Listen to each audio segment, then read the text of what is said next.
India வந்து spiritual destination சொல்லுவாங்க. ஆன்மீகத்துக்கான ஒரு டெஸ்டினேஷன். வேர்ல்டில் எந்த இடத்துல எவ்வளோ ரிச் கண்ட்ரியில் எவ்வளோ டெவலப்ட் கண்ட்ரியில் இருந்தாலும் ஒரு மன நிம்மதிக்காக இந்தியாவுக்கு தான் வருவாங்க. ஏன், எதனாலன்னு சொல்ல முடியுமா? இங்கே தான் நிறைய கோயில்கள் இருக்கு. அது மாதிரியான இடங்களுக்கு போயிட்டு அவங்க அங்கே வந்து அந்த மாதிரி ஒரு ஹீலிங் அவங்களுக்கு கிடைக்காது. ஏன்?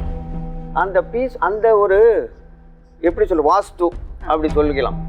இப்போ நம்ம வந்து அந்த இடத்துக்கு போகிறோம், ஒரு திருவண்ணாமலையில் போயிட்டு அங்கே ரமணாசிரமத்தில் உட்காந்துருந்தா அந்த ஒரு சைலன்ஸே ஒரு பெரிய ஒரு ஹீலிங்காக இருக்கும் அந்த இடத்துல. அது ஏன் நான் என்ன பர்சனலாக நினைக்கிறேன்னா, இப்போ ஒருத்தர் வந்து கடலில் முழுகிட்டு இருக்காரு வச்சுங்க, ஸ்விம்மிங் தெரியாது, முழுகிட்டு இருக்காரு.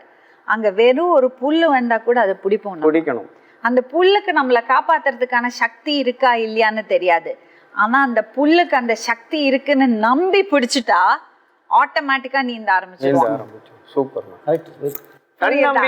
அந்த நம்பிக்கைங்கிற ஒரு விஷயம் இருக்கு. ஒரு கிரைசிஸ் வந்ததுன்னா நமக்கு ஃபால் பேக் ஆகிறதுக்கு ஒரு குரு இல்லைன்னா ஒரு சாமி, அது ஜீசஸா இருக்கலாம்,